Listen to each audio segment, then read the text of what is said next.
ng Manila Broadcasting Company. Sa Pilipinas, iisa lang ang radyo. The country's friendly station. Radyo Natin. Aduna ka ba'y suliran sa kinabuhi? Wala ba'y kalinaw ang imong hunahuna? Buot ka bang magkaangkon o paglaom sa kinabuhing dayon? Ani ay programa sa radyo nga gimugna alang kanimo Balik sa Dios. Uban sa iyang alagad Pastor Orly Higiliena nga magasaysay kanimo sa pulong o gahom sa Dios. Hello, kumusta? Og maayong buntag kaninyong tanan mga kaigsonan. Welcome na usab ning atong tulumanon sa radyo. Balik sa Dios nga inyong mabati matag Domingo gikan sa Lasay si media hangtod sa Las City sa buntag dinhi lamang ning labing una ug labing lanog nga radio station sa probinsya sa Biliran ang 103.9 Radyo Natin FM. Og kumusta mo ning buntaga? Nanginaot ko nga naamo sa kapiskay sa inyong mga panglawas o padayon ta nga mga lagad sa Ginoo. Ang atong makaigsoon diha sa Kalubian, diha sa Inalad, diha sa Karyukan o bisan pa diha sa Hubay. Kaninyong tanan diha maayong buntag o sa atong mga kabukiran din sa Biliran, diha sa Villa Consuelo, Villa Caniha o diha Sampaw, Dilarasa Baltanan nga ko tumaabot ng atong Sibya. Salamat kayo ninyo ha. O ang atong mga drivers o mga tinderog tindera diha sa merkado. Kaninyong tanan maayong buntag bisan pa sa mga kaigsuonan nga nagsunod itong programa ang mga Cabalquinto family, Gahom family, mga Morello family o bisan pa ang mga Espuerta family. Kaninyong tanan maayong buntag. O sa atong mga supporter, sila si Ate Alice and Kuya Napdorano, sila Lowy. O bisan pa ang atong mga kaigsungan na tuas gawas na minaw nato, Nas Barco, sila si Brad Lito, sila si Brad Ryan, kaninyong tanan, maayong buntag, Brad Elmer, kaninyong maayong pagpaminaw ning atong Sibya. O pahasubo mga kaigsoon alang sa mga Bornelio family sa pagtaliwan ni Brother Marmar Bornelio. So pagampo nga ang Ginoo magalalig-on kaninyong tanan. Maminot ag awit mga kaigsunan sa dili pa ang atong mensahe.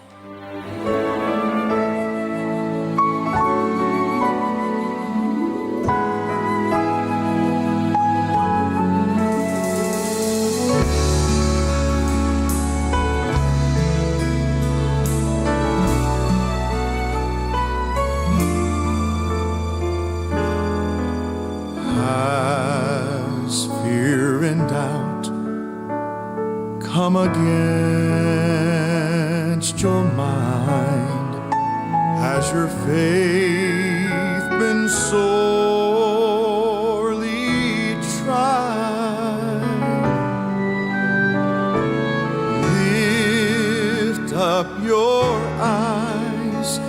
Here cometh your help. It is Jesus, and for you He has died. Rise and be healed in the name of Jesus. Let faith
Wapo kayo ang maong kanta mga higala, Rise and Be Healed.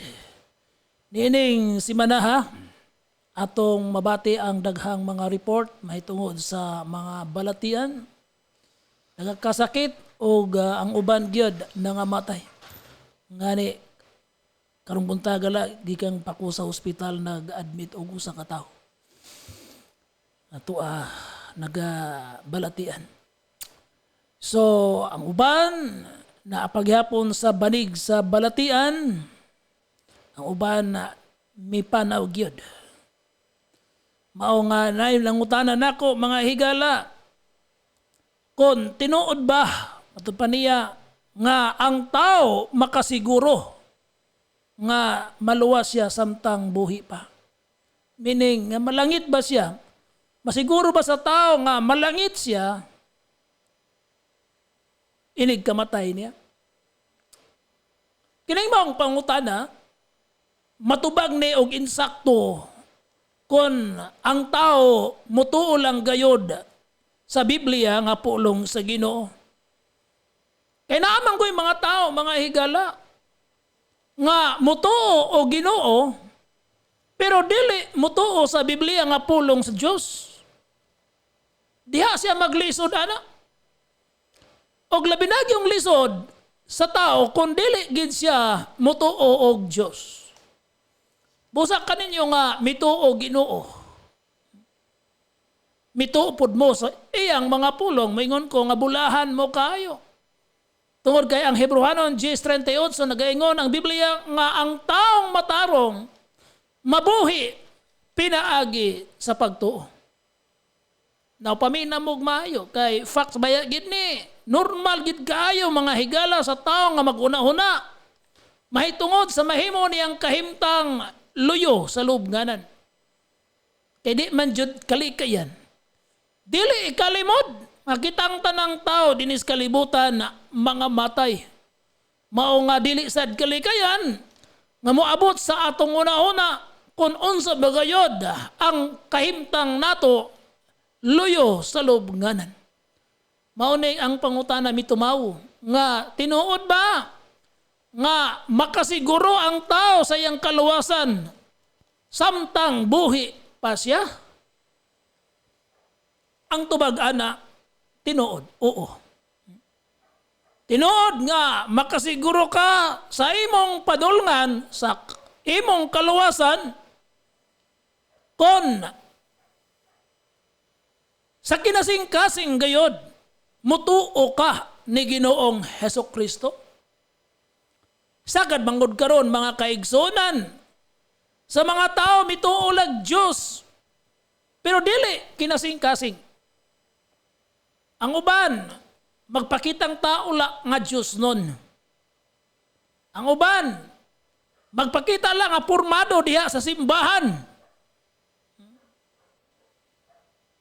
Pero ang ilang kinabuhi, wala gyud mutukma base sa pulong sa Ginoo.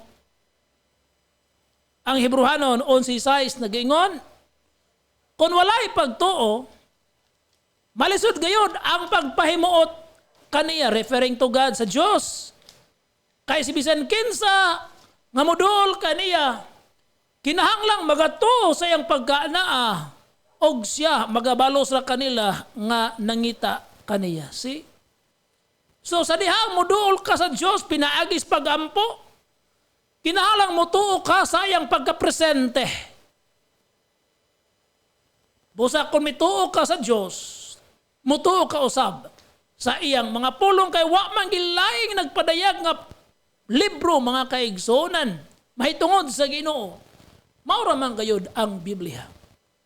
Ug ingnon ta ka, nga hangtod nga dili ka mutuo sa Biblia, maglisod ka sa pagdawat sa mga butang nga gisulti sa Dios alang kanimo. Now balik tas pangutana, makasiguro ba ang tao nga malangit samtang buhi pa siya? Ang balik ko ng tubag, oo. Nga naman, paminaw sa bersikulo sa Juan 3:16 nagaingon, kay gihigugma gayod sa Dios ang kalibutan, referring to tao. Nga tungod niya na, gihatag niya ang iyang bugtong anak, referring to Jesus Christ. Aron si bisan kinsa ang mutuo kaniya, dili malaglag. Laing translation na gayon, dili maimperno. Kung dili makabaton o kinabuhi nga walay katapusan. Maluwas.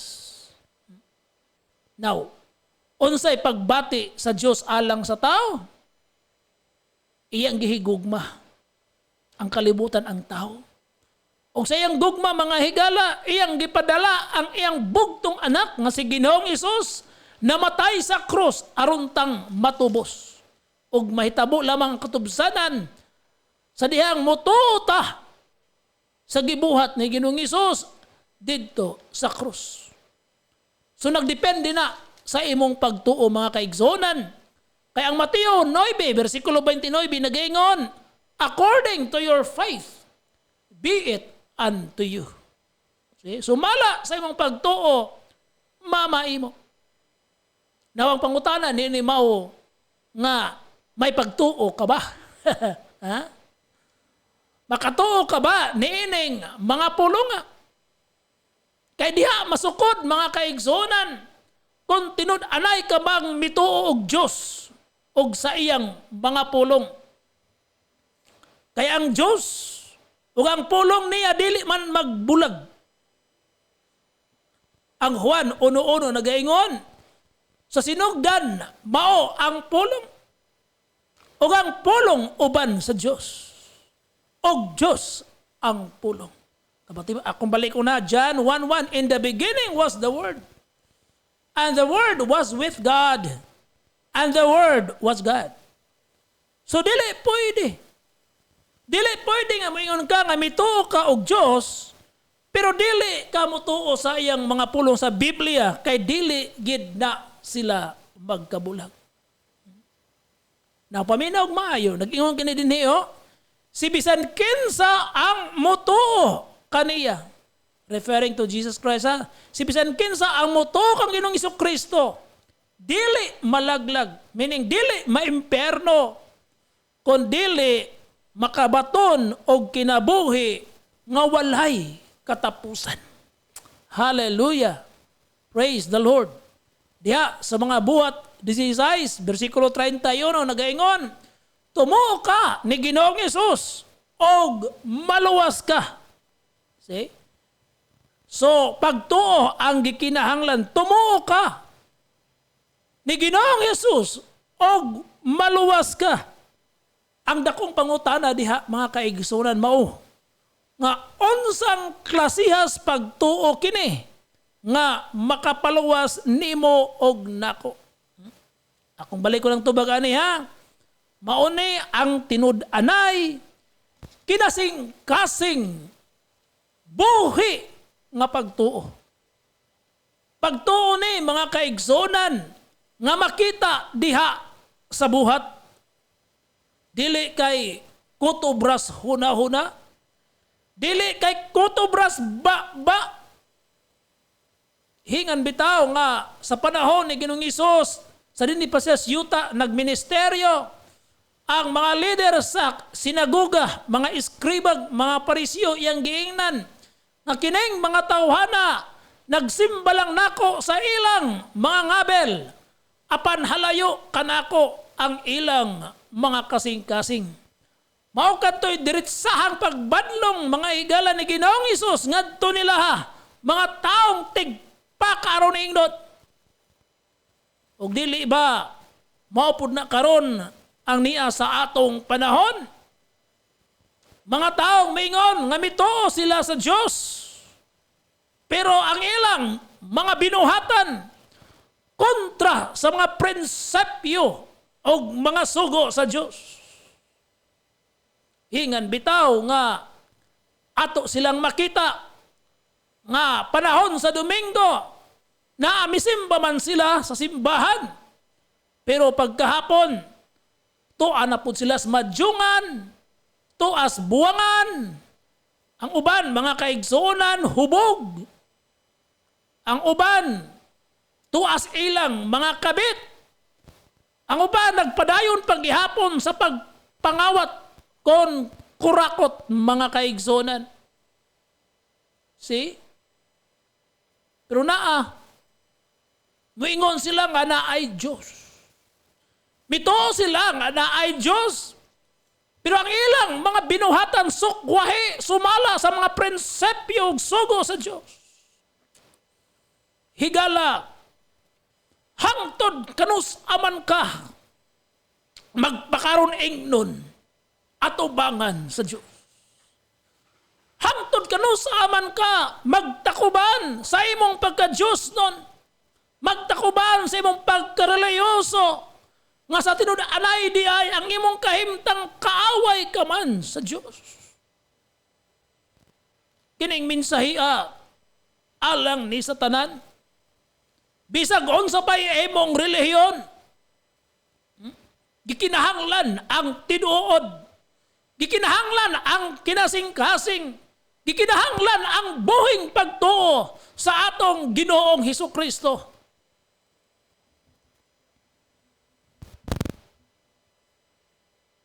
Kinahanglan kana mga kaigsunan tinud-anay nga pagtuo aruntang maluwas. Ang uban nato lahi man ang atong gitagaan sa tinud-anay nga pagsalig og pagtuo.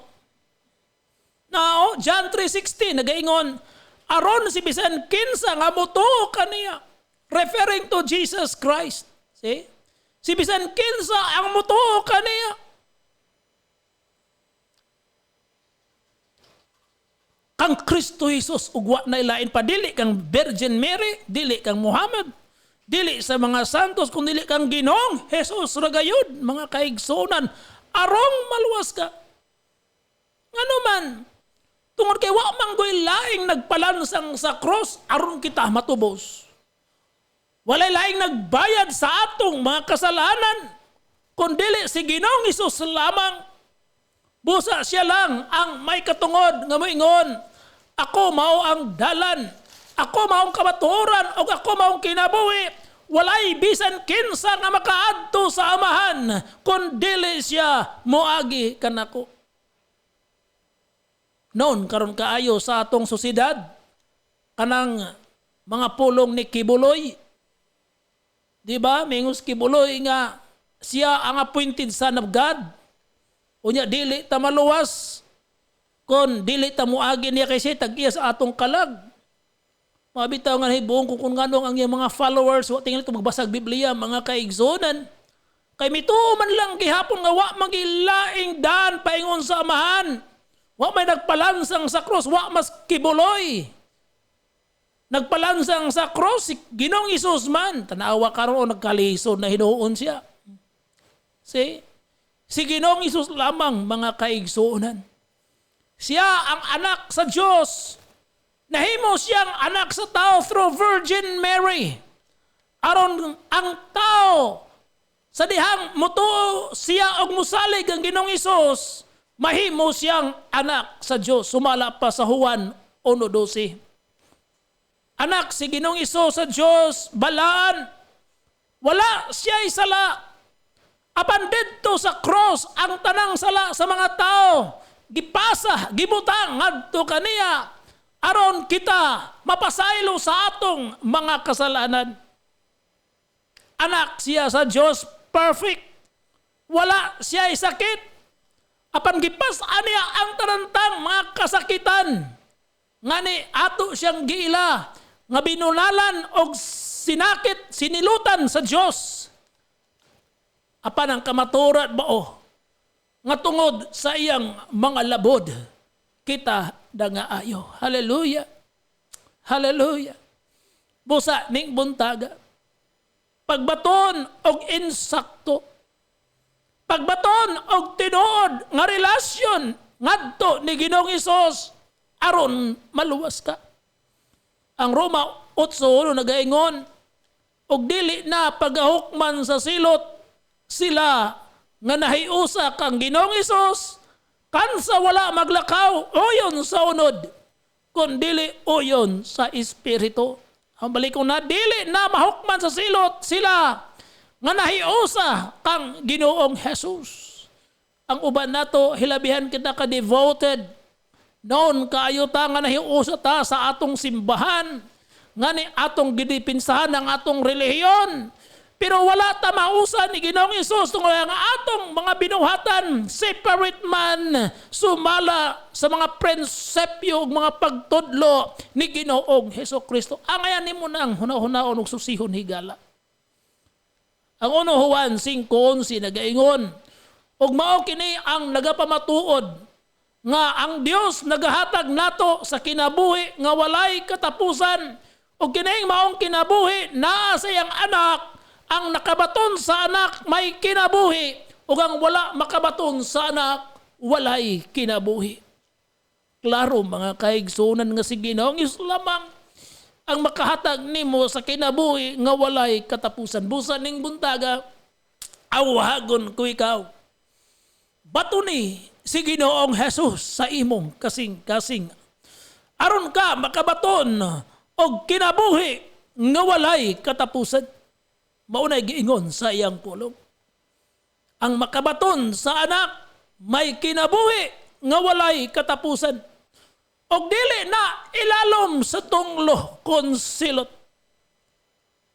Maunay dako kaayong pribilehiyo nga imong madawat higala kon sa kinasing-kasing ka nga mituo og midawat ni Ginoong Hesus.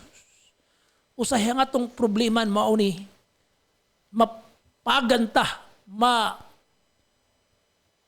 babaganta tungod sa atong relihiyon. Kay nagtuutang ang atong relihiyon mao'y insakto, mao'y tinukod sa Diyos, higalatang tangan na maong hunahuna. Wa gyoy relihiyon nga nagpalansang sa krus. O ingnon ta mo si bisan kinsa ng relihiyon nga hambog kayong mayon nga sila mo'y insakto, mao'y tinukod ni Ginoong Hesus. Kanang maong reliyon, ikisi dayo na. Nga naman, wa magtukod si Ginoong Hesus og reliyon, mga kaigsuon dili, relasyon natong tanan. Puro kaluwasan ang imong gipangita, di nimo na makaplagan sa reliyon. Makaplagan lamang nimo na diha kang Ginoong Hesus. Kung mangutana ka, Brother Orly, nganong naamad lagi kay reliyon? Kining kapunungan mga kaigsuonan, ato lang ning cover aron mahimutang legal dinhi sa atong panggobernohan. Pero kung mangutana ka sa ako, kung ang akong reliyon unsa gayod, ang akong reliyon mao ang akong tinung relasyon diha sa Ginoo nga nagahatag og kabag-uhan sa akong kinabuhi og kasiguruhan, kaluwasan sa akong kalang. Wa na lain pa. Hallelujah. Busa ning buntaga. Bato ni si Ginoong Hesus. I don't care kung sa kang reliyon nga naa ka. Pero importante nga naa kay Kristo sa imong kasing-kasing nga imong mapati nga tinuod nga nahigugma kanimo og mag-usab sa dagan sa imong kinabuhi. Tuguti ko sa pag-ampo alang kanimo. Ginoo, uban sa mapainubsanon namo nga kasing-kasing, Lord, miduol mi diha kanimo, nagpaubos. Sahay Ginoo, nabutaan mi sa among garbo, among self o sa among relihiyon. Pero ang tinuod, Lord, wa gi relihiyon nga makaluwas kay wa may relihiyon nga nagpalansang sa cross. Ang among makaluwas, Ginoo, ang among kaugalingong pagtuo, tali nimo. Busa, Lord, sumulod ka sa among mga kasing-kasing. Pasaylo ami sa among mga sala.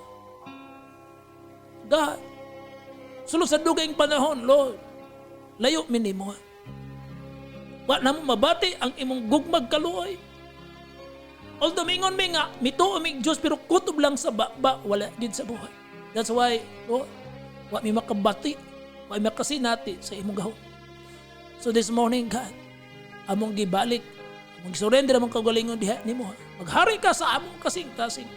Ug gamhi kami Ginoo nga magkinabuhi mi sumala sa imong gugma ug kaluoy imong mga pulong. Ako nagaampo sa mga political officials, sa among Ginoo nga mga sponsors, mga tigpaminaw bisan pa mga station. Walay kun kasawalay katapusan, ayuha sila karon nga nagbalatian sa ospital Ginoo in Jesus name. Naigon ka Lord, ako ni pag-ampo sa ngalan ni Jesus. Amen. Wala na ko'y panahon mga kaigsunan. Ug padayon kong ga-invite ninyo sa pag-join sa among Sunday service karong buntaga sa Balik sa Diyos Church at Balang Evacuation Center tunga-tunga sa Barangay Agpangig, Talustusan. Hangtod sunod gayon sa mga oras ng istasyon kini si Brother Rolly mingon ninyo ha. Ihigog matang tanan sa Dios. God bless. Now that we have gotten through one more fall, I can just admit we've got it all. 'Cause I do, 'cause I've got you. I've crossed these battle lines too many times. It passes through the heart, but it never leaves a mark. 'Cause your love just keeps on healing me. Our town, our radio, Radio Natin.